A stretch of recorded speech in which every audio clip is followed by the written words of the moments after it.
सभी को इंजेक्शंस लगाने से डर लगता है और आईवीएफ में पेशेंट्स को सबसे बड़ी प्रॉब्लम यही लगती है कि मैडम कितने इंजेक्शंस लगेंगे, और इंजेक्शंस को सोच के बहुत से पेशेंट्स ऐसे हैं जो आईवीएफ करवाने से डरते हैं। जो प्रोजेस्टेरॉन के इंजेक्शंस हैं वो इंजेक्शंस हैं जो कमर में लगते हैं। वो इंजेक्शंस कुछ हद तक कई लोगों को पेन कर सकते हैं। तो अगर आपको लगता है कि आप पेन बिल्कुल बर्दाश्त नहीं कर सकते, घबराइए नहीं।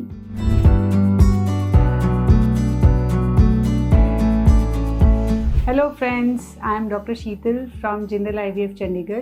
Today we are going to talk on a very important topic which is regarding IVF injections. ये बात बिल्कुल सही है कि IVF में injections लगते हैं, बट साथ ही साथ ये भी गुड न्यूज़ है कि IVF में आजकल जो इंजेक्शंस आते हैं वो काफ़ी हद तक पेनलेस होते हैं। मैं कई बार अपने पेशेंट्स को ये बोलती हूँ, बेटा IVF में इंजेक्शंस तो लगेंगे ही और थोड़ा सा दर्द भी बर्दाश्त करना पड़ेगा।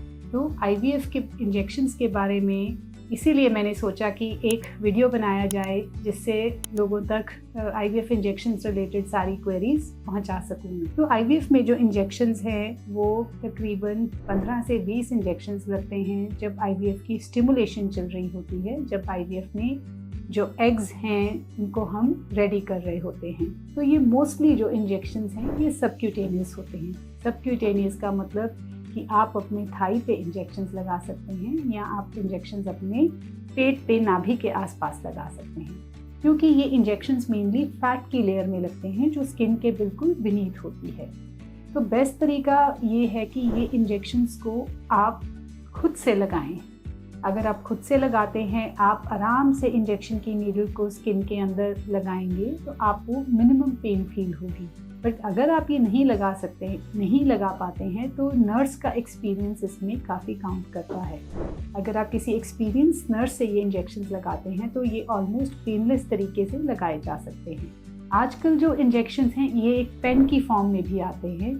उसमें आप अपनी डोज को उसके अंदर एडजस्ट करके उस पेन को बस आप नीडल के अंदर, बहुत छोटी सी उसकी टिप होती है, उसको आप स्किन में, थाई की स्किन में या पेट की स्किन में बिल्कुल 90 डिग्री पे रख के अगर लगाते हैं तो आपको इंजेक्शन का बिल्कुल पता नहीं लगता है। बहुत से लोगों के घर में डायबिटिक्स होते हैं, तो जैसे इंसुलिन की सिरिंज से इंजेक्शन लगाए जाते हैं, ये कुछ पेन वाले इंजेक्शंस ऑलमोस्ट उसी तरह के होते हैं। जो प्रोजेस्टेरॉन के इंजेक्शंस हैं वो इंजेक्शंस हैं जो कमर में लगते हैं, और वो इंजेक्शंस कुछ हद तक कई लोगों को पेन कर सकते हैं। इसमें भी मैं यही कहूँगी कि अगर कोई एक्सपीरियंस नर्स इंजेक्शन लगा रही है तो वो आपको काफ़ी हद तक पेन रिलीफ दे सकता है।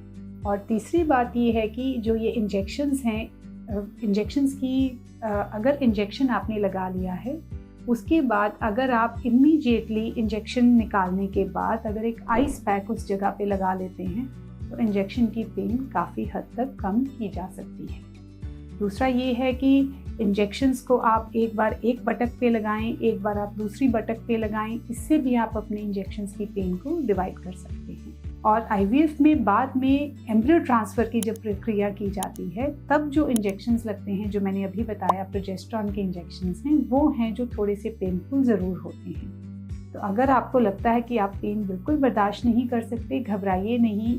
इन बटक वाले जो इंट्रामस्कुलर जिसको हम बोलते हैं, जो कि पीछे लगते हैं, उन इंजेक्शंस की जगह आप जेल भी यूज़ कर सकते हैं जो कि आपको अपने विजाइना के अंदर इंसर्ट करनी होती है, और उसके साथ साथ खाने वाली गोलियां भी होती हैं। तो ये ज़रूरी नहीं है कि आपको सिर्फ पेनफुल इंजेक्शंस ही लेने हैं। आप जेल और ओरल गोलियों को यूज़ करके भी इक्वल सक्सेस रेट पा सकते हैं। तो ये जो इंजेक्शंस हैं एम्ब्रियो ट्रांसफ़र के बाद लगते हैं, ये ऑलमोस्ट 2.5 महीने तक इंजेक्शंस लगते हैं। तो आप ये समझिएगा कि जो ये 2.5 महीने हैं, सिर्फ ये एक पीरियड होता है जिसके अंदर आपको थोड़ी सी पेन बर्दाश्त करनी पड़ सकती है। बट अगर आप एक्सपीरियंस नर्स से लगवाते हैं और दूसरा आप अपने इंजेक्शंस को साथ के साथ आइस पैक यूज़ करते हैं, और जो मैंने आपको 2-3 टिप्स और दिए हैं, अगर आप इस तरह करते हैं तो आप अपने इंजेक्शंस की जर्नी को काफ़ी हद तक स्मूथ कर सकते हैं। उसके बाद जब एक बार आपका प्रेगनेंसी ऑलमोस्ट 3 महीने की हो जाती है, उसके बाद से आपके सब इंजेक्शंस बंद कर दिए जाते हैं और आपकी प्रेगनेंसी नॉर्मल प्रेगनेंसी की तरह बिना इंजेक्शंस के चल पड़ती है। उम्मीद है कि इस वीडियो में दी गई जानकारी इंजेक्शंस के बारे में जो भी आपको इन्फॉर्मेशन मैंने दी है वो आपको यूज़फुल लगी होगी। अगर आपको इसके सिवाय भी इंजेक्शंस के बारे में आपका कोई डर है या आप कोई और इन्फॉर्मेशन चाहते हैं तो आप हमें ज़रूर कांटेक्ट करिए, हम आपके सभी सवालों का जवाब ज़रूर देंगे।